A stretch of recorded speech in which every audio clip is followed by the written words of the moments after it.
Well, folks, it's another ASU Pitchfork Profile. If you were at the games this weekend or you've been around Sun Devil hockey at all this year, you know this guy, the newcomer, James Sanchez, is with me. James, first of all, let's talk a little bit about this past weekend. What's current is always good, but you had a big weekend. What happened differently this weekend for you? I don't know. Honestly, there wasn't really anything changed. I did the same routine as always. I just think right places at the right time. I think our power play was working really well. We were clicking, so like I've always said before, those guys on that power play, it's always a lot easier when they're out there with me. So, and then I don't know. I think our power play has just been clicking, so I think we just got to keep that ball rolling. Okay, so people that don't know you, Illinois native, had a little experience at Michigan for a couple of years. Yep. Then you made a kind of unique move, went back to Dubuque and played junior hockey for a year, and then you became a Sun Devil. Tell me about that route and what led to ending up right here where you are now. I think just after sophomore year, just kind of maybe wanted to reevaluate my options and just check just get a fresh start. Like I was telling those guys over there, it's not everyone's ideal path, wanting to go from college, leave, and then go back to college. But like I said before, everyone has their own way of doing things, and that's just where the cards fell for me. And I was very fortunate to go to Dubuque, and they were welcoming, and they really just kind of turned the life around. And they like going there. It was just kind of a confidence thing, and just kind of getting my stride back and getting everything back. Like just going back to the player that I know I was, kind of going into Michigan and stuff like that. So it definitely developed my game more offensively and just got into that. So that's where I started playing center last year. So I kind of got into that center role. And then earlier in the Dubuque season, the Powers talked to me a little bit. And then I didn't know much about the program. I played against them a little bit, like at USA and then at Michigan. So I knew some about them. And then just throughout the year, just seeing them like beat teams and make it to the tournament, and like he was very serious when he said like we're going to be a winning team over here. So, and then obviously going on the visit and coming here it's a vacation. So like, getting out of the cold of Michigan. So yeah, it's pretty wild, but it was a no-brainer honestly, and I couldn't be more fortunate to be here. Okay, so you knew something about Arizona State because you scored your first collegiate goal against them. Then you scored another couple of goals with them a year later. Yep. What did you see, or what clicked for you then, or was it just the team that happened to be there when you were putting the puck in the net? Yeah, I think now it's funnier and it's more of a coincidence. At the time, it was just like, all right, whatever, like pumped that I scored. But yeah, it definitely is funnier now. But like I said before, we don't really bring it up, so I think we kind of let that one go. But yeah, no, it's funny that it just happened to be these guys. Okay, so last year this team earned a spot, like one of the first teams in 30 years as an independent to get to the NCAA tournament. Mm-hmm. They left it with a sour taste in their mouth. I know you guys have talked about it all summer since the trip to China and all that good stuff, but is this team ready to not only get back there, but to do some damage? Yeah, for sure. And then that's why I keep saying that. I think this weekend it'll show that we can play anybody, we can beat anybody. So it's a huge weekend for us just to show that ASU is going to be like just kind of like get ready for them. Like we're coming, and it's going to be a very good weekend for us. And if we could beat these guys, we could beat anybody. And I truly think that we can beat anybody. And when the tournament starts to come around, we have a very good group of guys. Like throughout the whole team, like every line, everyone knows their role, and everyone is here for a reason. That's to win a national championship, and everyone's really. You can see guys just buying in more and more as we start to really start to win games and throughout the season. So we have a good group of leaders in the locker room too. So we're very tight, and I think it can just be a group that can go all the way for sure. Okay, a couple of things that I always notice, and Coach Bowers brings up to me. He always tells me that you guys haven't hit your full stride yet. He said, in his estimation, a couple of weeks ago, you were still 50% from what you could be. You feel that way on the ice too, that you guys still have a lot of room to improve?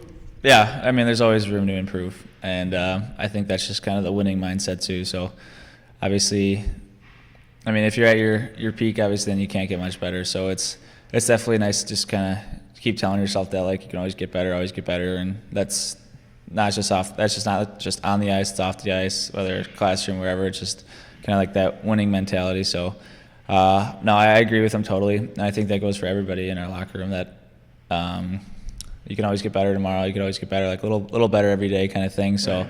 And I think that's every game you can get better. I think that's really gonna take us to the end of the year for that tournament and that big game at the end. I don't know how much you followed him last year. You probably followed him quite a bit knowing you were coming here, but Johnny Walker was the key offensive cog. I had him in last week. I asked him what it meant to him to have both you and Demetrius on his line. He said it's a lot more fun this year because he knows you guys can finish when he gives you a pass. Mm-hmm. Tell me about playing with Johnny Walker and Demetrius Coleman-Zeich for the most part. Yeah, I think everyone brings a little something to the table that's a little different. But yeah, like you said, it's that you can give them a pass and they can always finish, and you can receive a pass, and we just kind of click really well together, I think, and it started in China, right? I believe, yeah. So yeah, ever since then and then we hang out, or we're good friends off the ice too. So I think all the chemistry kind of adds up. But yeah, playing on the ice with them, it's very fun, and yeah, I'm very fortunate to just have a successful start to the season with those two. All right, you've had a chance to play here in what we call the friendly confines of Oceanside Ice Arena. Have you gotten comfortable here now? Your teammates love this place. Yeah. Are you feeling that as well? Yeah, no, I've always liked small barns, like just where it kind of feels like everyone's on top of you. So it's definitely, it's really different. But I think it's hard for other teams to come in here and play too. So they're definitely not used to it, but they're definitely not expecting, like, one, the heat, two, like just this kind of rink. So it's definitely fun playing here and having the student section, just everyone's loud, and it's a really fun place. Like, obviously other teams won't think that, but the more you're here, it's just a homey feeling. All right, so I'm sitting in the press box this weekend, and my spot's, I call it the rafter seat because I have a rafter right above my head, right above your bench, right? Yeah. I watch your first shot, and it's in and out of the net before anybody can react, except for the referee. He was over there. He knew it right away. Yeah. I'm sure you knew it right away, right? Mm-hmm. Second one, though, you get to move into the high slot. Were you a little surprised that nobody bothered you there and they just let you walk in and rip that thing?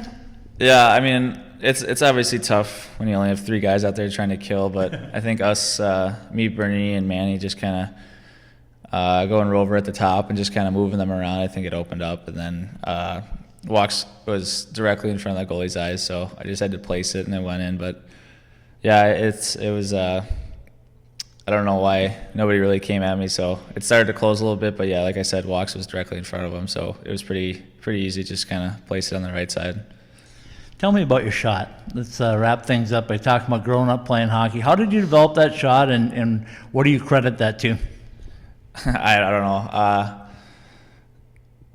Just, I don't know, being a kid, growing up, playing with my brother all the time and just shooting pucks and stuff. And then I think last year, Dubuque definitely put me in a spot to kind of get used to that half wall place and just kind of shooting one tees and always going out early last year with like Willie Nearham and JD Greenway. So kind of just, obviously we were all there for a reason to get better. So we're always working on stuff before and after practice. And I think a one-timer was part of that. We just try to shoot more pucks and shoot a ton. But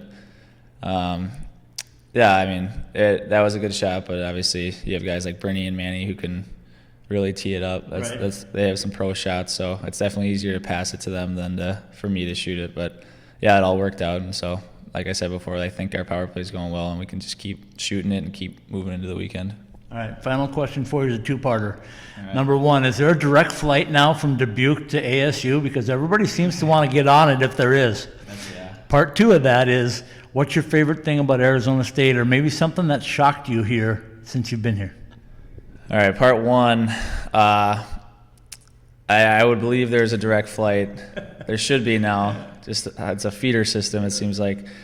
But going off that, I think everybody's going to want to start coming here once they start seeing that this place is a paradise and just a vacation every day. And then two, going off of that, I think, like, no cold, honestly. I think that has to be the number one. Like, no, there's no, like, winter blues, like the cold depression. So I think going into class in sandals, and right. I think that's definitely you're in a happier, more comfortable vacation vibe, and it's very fun coming to the rink because nobody else goes to the rink in sandals.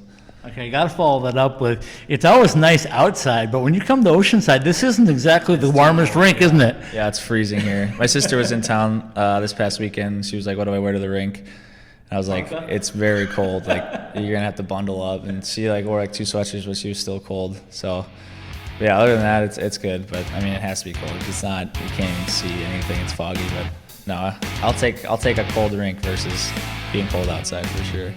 All right, James Sanchez, congratulations again on a great weekend. It's another big weekend coming up for you guys. You got 12 weeks straight in a row now with games, and you got Denver coming in number 4 in the country. You get them once here at Oceanside, once at the Big Sheet at Gila River. Thanks again for stepping in with us. Enjoy the rest of your time here as a Sun Devil.